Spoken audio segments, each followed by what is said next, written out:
Hello students, welcome to the chemistry sessions, and we are going to discuss the questionnaire today. Questionnaire related to haloalkanes and arenes. We have covered the NEAT pattern. So let's move on to the JEE main pattern exercises for haloalkanes and arenes. I hope you all have revised the concepts, and now let's take up the first question. Now, what does the question say? The product of the reaction given below is, that is the reaction over here, you need to have the product for it, that means the value of X. Let us just analyze what is the reactant and what are the reagents that are used over here. So you need to have a proper mechanism hold over this question. This question is very, very important. That means it involves what? NBS. What is NBS? It's N-bromosuccinimide. So I have got this as my reactant. So that is the reactant over here. This is nothing but a bond line formula. It has got 3 methyls over here. Now I need to have the mechanism to this reaction, and it involves N-bromosuccinimide, that is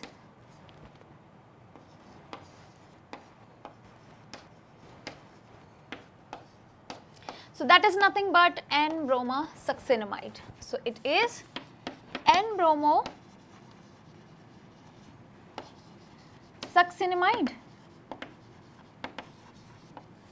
So basically, what is the use of N-bromosuccinimide?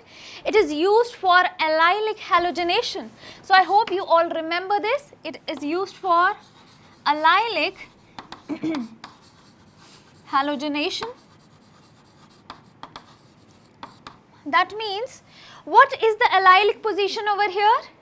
If I consider this as the double bond, so what is an allyl first? Allyl is CH3. If I take up in the case of aliphatic, so here it's CH3, CH.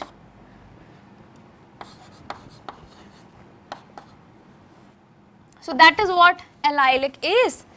And if you want the allylic position, so if I say that this is propene, that means where the allylic position exists, the allylic position must be existing over here. So just like here in this case, I have got the allylic position as well. That means I have got 2 allylic positions instead. That means these are the doubly bonded carbons, and here I have got 1. So that is 1 allylic position, and the other one over here. So we have got the allylic positions. I just need to attach the bromines over here. Either the bromine will come here or the bromine will be attached over here. So that is what we want to do. Now let's first move on to the mechanism. So the mechanism says, I need to generate the free radical at the allylic position. So the first mechanism would be, first step, generation of allylic free radical.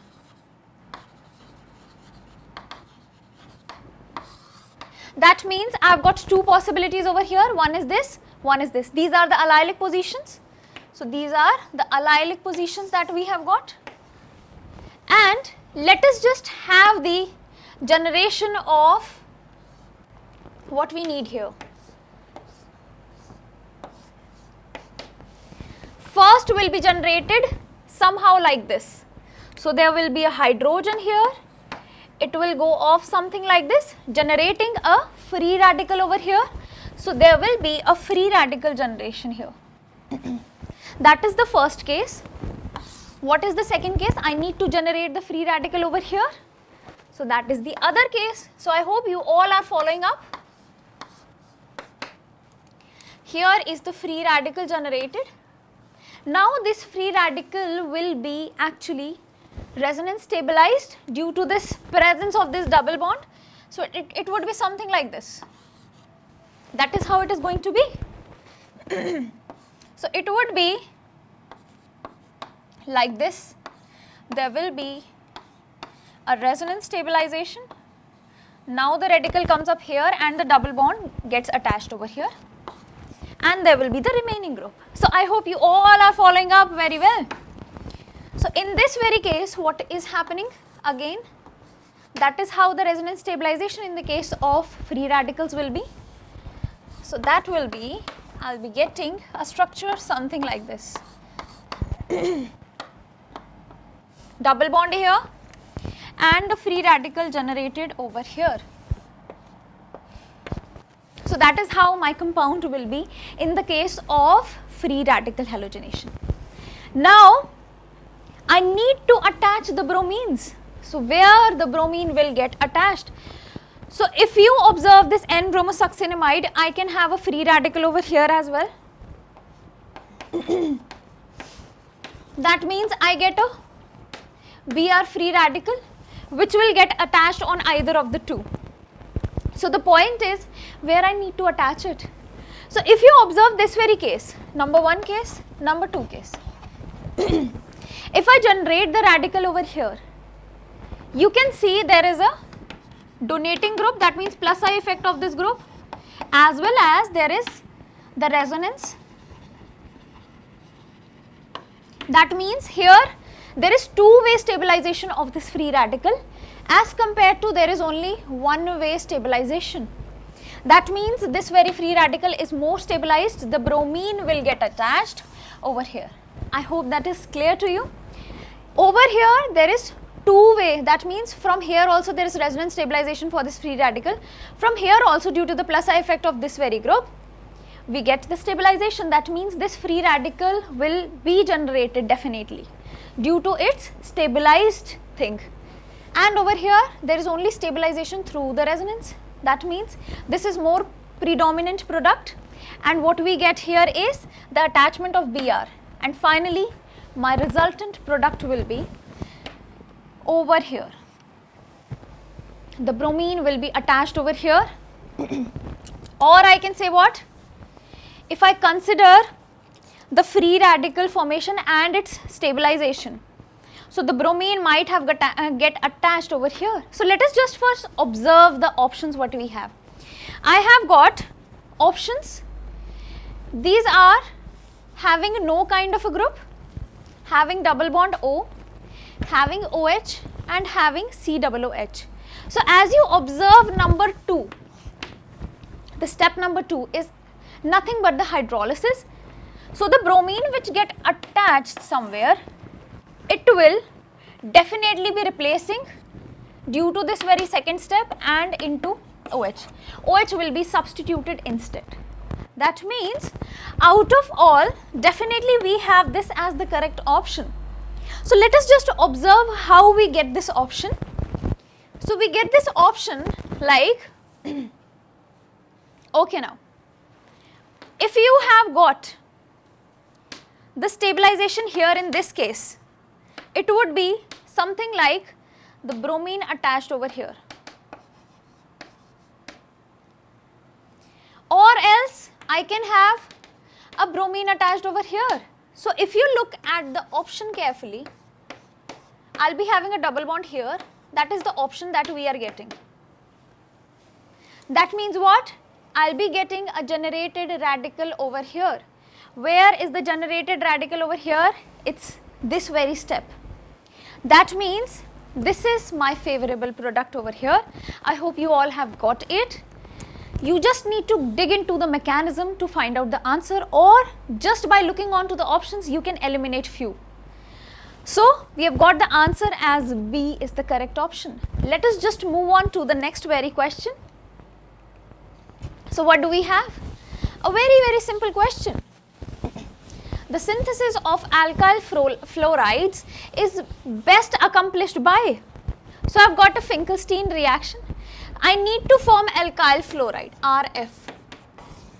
So as we all know that direct fluorination for alkyl, if I say I need to form RF, that is the alkyl fluorides. So the direct fluorination of alkanes, direct F2 for alkanes, it is a very exothermic reaction first of all. Also it is very explosive due to the smaller size of fluorine atom. That is why we take up the halogen exchange reaction instead. So we take up halogen exchange reaction. So for that we have a particular kind of a reaction, not in Sandmeyer. It is actually the formation of benzene diazonium chloride leading to what? Aromatic compounds, or I can say aromatic halogens, or I can say haloarenes. So basically in the Sandmeyers I get haloarenes as the product. If I look on to the free radical fluorination, definitely this is not our choice because it could be explosive. So this is not our choice, explosive. I need to find out between the Schwarz and the Finkelstein. As we all know, the Finkelstein is actually due to the formation of, in Finkelstein we form iodoalkanes, that is our prime motive. But over here in the Schwarz, what do we get? We get a fluorine product. How? In the Schwarz we have, let us just say CH3Br in the presence of, if I take up AgF, that is a halogen exchange reaction, typical halogen exchange. Halogen exchange reaction, or I can say COF2 or Hg2F2. So lot many number of reagents can be used and we get the exchange of these halogens, and finally we get the fluorine product, that is CH3F. So that is what the Schwarz reaction is in order to prepare the fluorine products. In order to prepare the alkyl fluorides, we typically use this reaction because the direct fluorination is not possible. So that is what our answer is. I hope you all have got this. Let us just move on to the next very question. Question number 3, super easy question if you all know the mechanism for SN2 reaction. So now the question says, in SN2 reactions, the correct order of reactivity for the following compounds. I need to have the reactivity. So you all know what is the reactivity here. I have got 4 options here. They have given 4 compounds. So if you observe the compounds carefully, this is what kind of a carbon? This is 0 degree carbon. This is what? Primary. A carbon attached to 1 carbon, that is primary. A carbon attached to 2 carbons, that is secondary. A carbon attached to 3 carbons, that is tertiary. So we have got 4 kinds of carbons and we all know the reactivity order for SN2 reaction. What is it? It is the primary carbon, secondary and tertiary.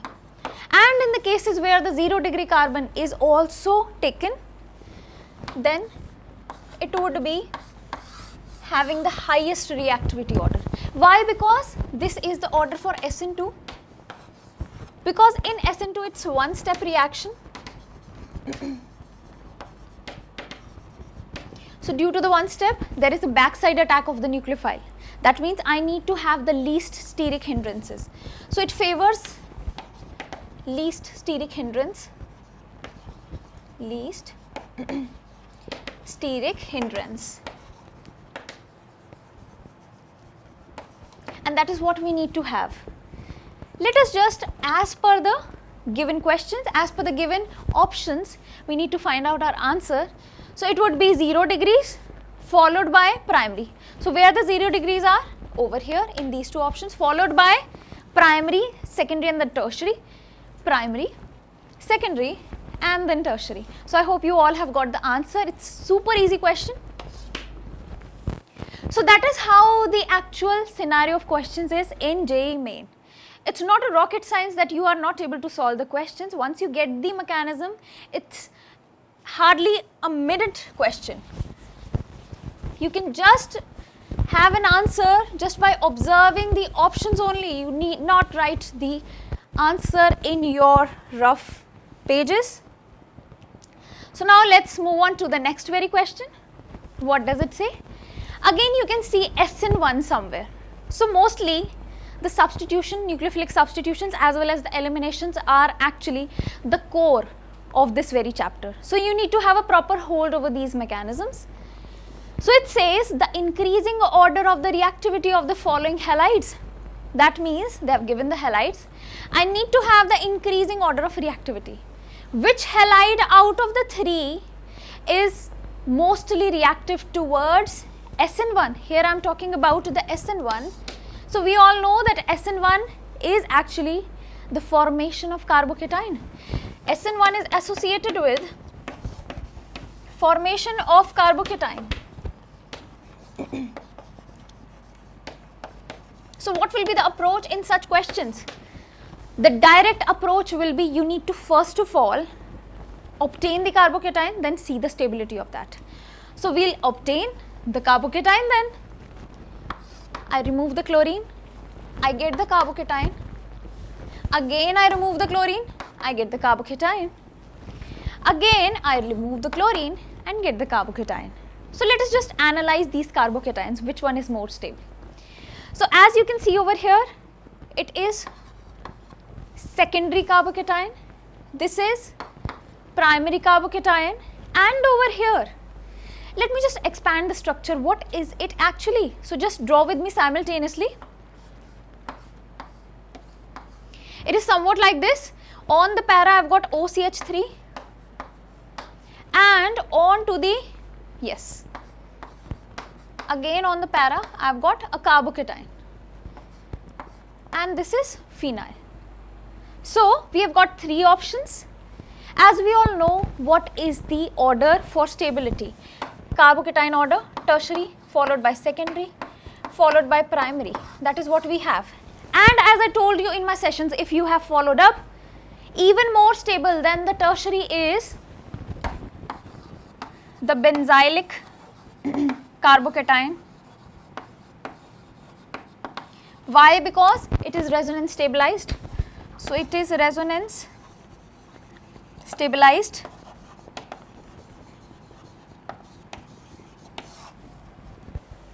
So we have got the answer over here. This is nothing but resonance stabilized. Resonance stabilized. And what? Over here this is primary, it will be least. Secondary would be more than the primary one. It will be having a higher reactivity than the primary one. So it's the least. Second one is the least. So find out. I've got two options over here. Second one is the least. And the third one is the highest reactivity order. Having the highest reactivity, it's the third. I've got my answer over here, that is D. I hope you all have got it too. Let's move on to the next question. What do we have in the next question? So these are quite simple questions once you know the mechanism. So what do you have? Okay. Now you are going to judge that what kind of a mechanism will this follow. 2-chloro-2-methylpentane. They have given a compound on reaction with sodium methoxide in the presence of methanol. So they have got the reagent as well, sodium methoxide, and they have got the solvent as well, that is the methanol. You need to find out what is the yield, what are the yields. So they have given three yields over here. You can see in two yields there is a double bond, that means this is the eliminated product, and in one yield this is the substituted product. So that is substituted, and this is what? Eliminated. And over here as well I have got the eliminated product. So we have got three possibilities. We need to judge that what all possibilities are possible here in this case of a reaction. So the reaction is 2-chloro-2-methylpentane. Let me just draw the structure. 3, 4, 5. 2-chloro-2-methyl. That is what we need to have. So that is the compound over here. I need to perform the reaction. So the reaction says, I've got the reagent. The reagent is sodium methoxide, that is this, in the presence of methanol. So it's CH3OH. You need to perform the reaction. So if you observe very carefully over here, it will be the formation. If I try to form a carbocation over here, the carbocation formed will be a tertiary one. So it will be a tertiary carbocation if I try to remove this chlorine. That means this reaction, this very compound will follow up not SN2 but SN1. This will follow SN1 mechanism. Just merely by looking onto the compound, I have decided that it will follow SN1. Also, what we can correlate is that here if you see the solvent, it is polar protic. That means again an indication of SN1, polar protic solvent. And this is a weak base. So it's a weak base, sort of a weak base you can say, not hindered at all. That means all the things are indicating towards the SN1 mechanism. So you need to confirm your all the things which are given in the reaction in order to have a proper answer. So we can now perform the reaction. So if it is trying to form a positive carbocation, which is tertiary carbocation here in this case, that means I have got how many kinds of possibilities. So if you have followed up my lectures, you might have seen that the nucleophilic substitution reactions as well as the elimination go hand in hand. There is the possibility of each and every reaction, but the yields can differ. Some product will be major, some will be minor, but definitely every reaction will be having an eliminated product as well as substituted. That means if I have got a carbocation like this,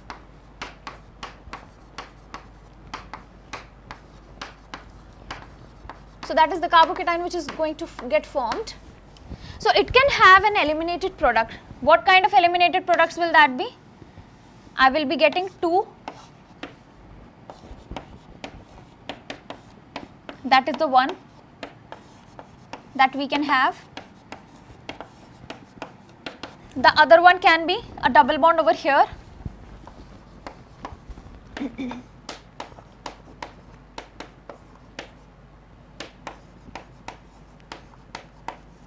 That is how it goes. I have got 2 eliminated products. What about the substituted?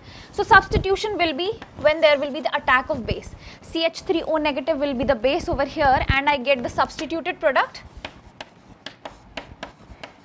as this OCH3 coming onto here.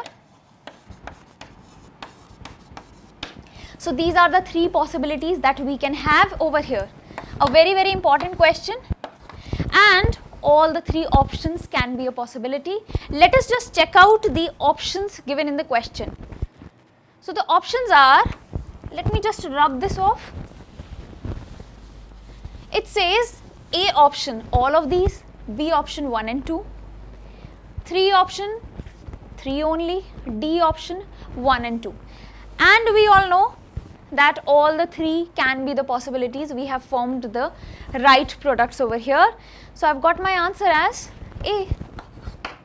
So I hope you all have got this. So whenever there has been a question that whether there will be an eliminated product or a substituted one, so you need to have the answer that there can be possibility of each and every kind of a product, only the yields differ. So if it has been asked in the question that what is the major one, then you can go for either substituted or eliminated as per the condition, but otherwise you have to consider all. So I hope you all have got this. Let's just move on to the next. What do I have? So this question seems to be so much complicated. So let us just read this loud.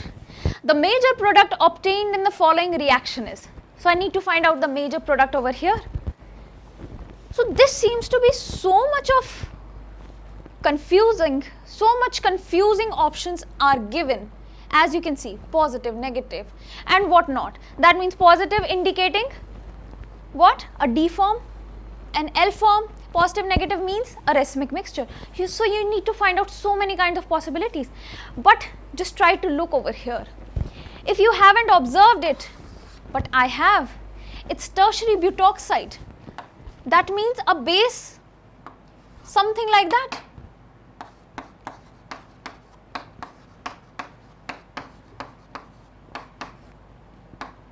That is the base they have taken. That means what? It is a super bulky base, so it's a very bulky base,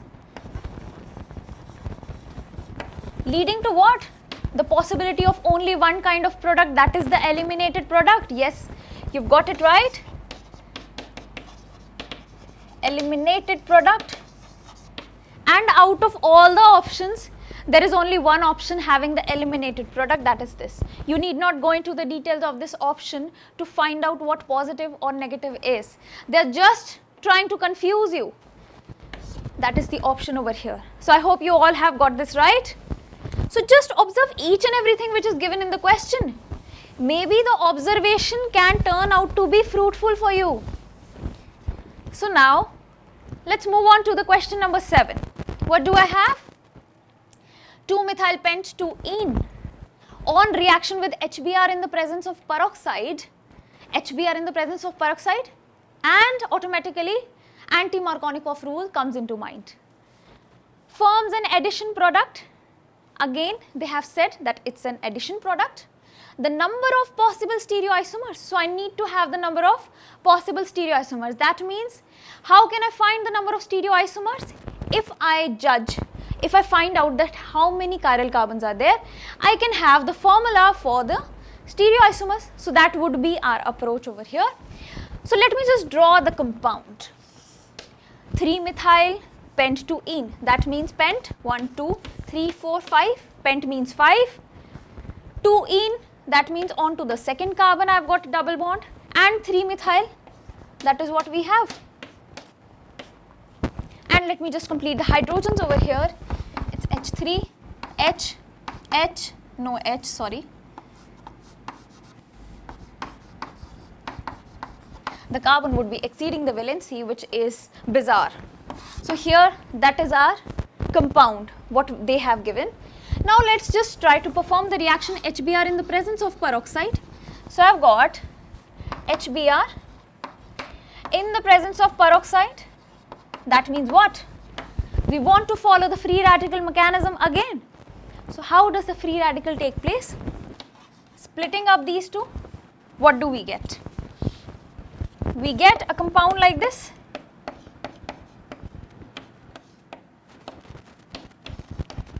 That is what we are getting after the splitting. And what else? I've got a Br free radical.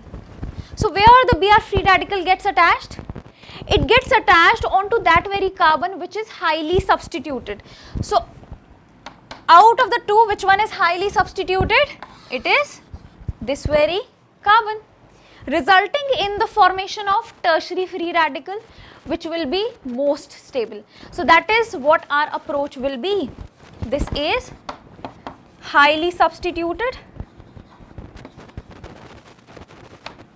or I can say having more number of hydrogens.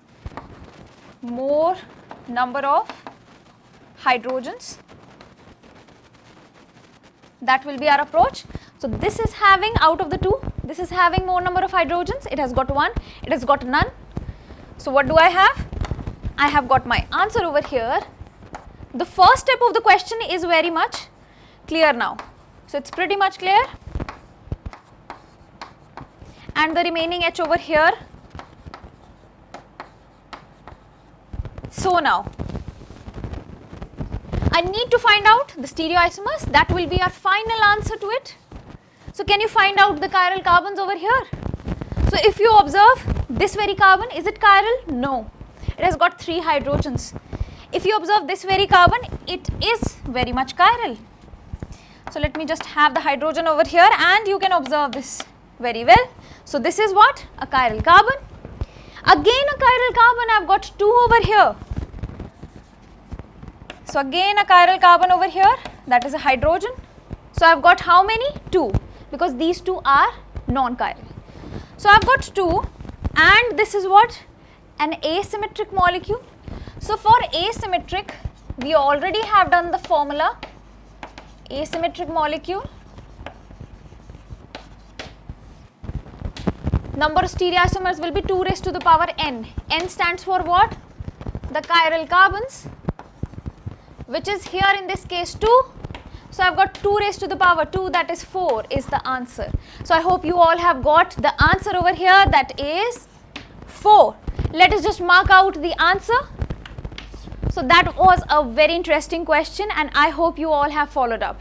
Let's just now move on to the next question, which says, so here let me take up the next question. Okay, now it's pretty easy. I need to find out the absolute absolute configuration. What will it be? So it's a very simple question. I need to figure out the chiral carbons and I need to assign the priorities, and we have done ample of questions of such type. CH3, OH, Cl, H and H. So let us just try to assign the priorities here. I've got 2 chiral carbons, 1 and 2. So if you look onto the first chiral carbon and if I go by the atoms, first atom over here, first atom over here, and this very whole group will be treated as 1. So just remember that. I've got this as 1 because O is always on the higher priority than the carbons. And what else? Here if you look, I move on to this very carbon. Let me just arrange this properly. So it would be somewhat this kind of a representation. So if I move this ways and this ways, I've got a carbon, I've got a carbon. If I move further, I've got a chlorine and I've got a oxygen. That means out of chlorine and oxygen, which is on the higher side, which is having the higher atomic number, it would be definitely the chlorine. That means this whole group is treated as 2 and this is as 3. What do I have? 1, 2, 3. That means something like this. R, clockwise means R, but just be very careful, the hydrogen is on the horizontal. That means the opposite, the inverted configuration, which would be S. So it would be S here. If I look here onto this very chiral carbon, I need to assign this chlorine as number 1 definitely, and if I go then by comparing the carbons, carbon carbon equal. Now if I go further, oxygen, and here there is no atom to compare. That means again this very whole group will be treated as number 2 and this is as 3. I've got it 1, 2, 3. That means again anti-clockwise, again S, but H is on the horizontal. That means I've got it R. So S and R, I need to number the carbons as well to find out my correct option. So it would be 1, 2, 3, 4. That means 2S, 3R is my answer. Can you find out? 2S and 3R. Definitely we have got the option over here, which is B. So I hope you all have got it too. It was super easy. You just need to assign the priorities and that is what you need to do. Let's just move on to the second last question. Now, the increasing order of hydrolysis of the following compound. I need to do the hydrolysis. That means instead of this bromine, I need to remove the halide and I need to attach the OH group. That is what our motto is. And in the case of hydrolysis, I need to form the carbocation. So I'll be seeing only the stability of carbocation and that's it. So stability of carbocation is our approach of carbocation. That will be our approach. That means let us just remove it. Halide removal, halide removal, halide removal. Now I need to have a positive here and a positive here, and look here, I've got another option, halide removal and a positive here. So what do I have? I've got this as, if you see it very carefully, a resonance stabilization we have got in this carbocation. So there is the resonance stabilization. We have got a very important point over here. And is there a resonance stabilization? No. So if I look very carefully, this is nothing but a secondary carbocation. And if over here, this is what? This is phenyl carbocation. So that is phenyl carbocation. Let me just draw that here. And the last very option, this is nothing but a tertiary carbocation. So tertiary is always stabler than the secondary one. We all know that. But what is more stable is the resonance stabilization. So I've got one particular order, that means this followed by this, followed by this, 3, 4, 2. Where is 3, 4, 2? So if I observe it's 3, 4, 2, the least they have said for 1. That means 1, why it is least stable? Because here the carbocation is phenyl carbocation. Phenyl carbocation is always the unstable most because it has disturbed the whole aromaticity of the ring. There is no such kind of a resonance possible, but it is leading to instability and nothing else. So you must remember this point, that phenyl carbocation is always the unstable most. So I hope you all have got it, and I've got my answer too. So it's 3, 4, 2, 1. C is the correct option. Now let's move on to the very last question. I hope that would be an interesting one. So it is okay. Now it again seems to be a difficult one, but let us just observe it, whether it is a simpler one or a difficult one. The structure of the major product formed in the following reaction is what? So I need to have the structure, I need to have the product over here. So just merely by looking on to the reagents, you can judge what is the answer over here. So the reagents, if you see, it's DMF. DMF is what? Is it polar protic or polar aprotic?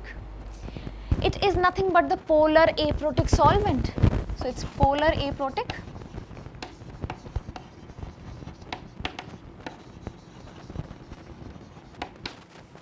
That means what? That means this very reaction will be following up SN2. That we have observed it from the reagent itself. Now if you go on to the detail, what do you have? Always remember that the nucleophilic substitution, since this is a nucleophile, this is nothing but a nucleophile, we can confirm it from here that this is a nucleophilic substitution reaction.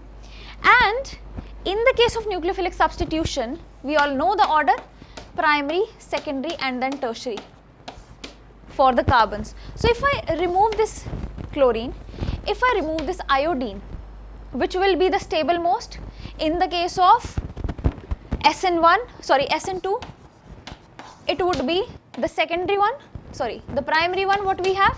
Where is the primary one? This is the primary one. And where is the secondary one? This is the secondary one. So we've got another option here.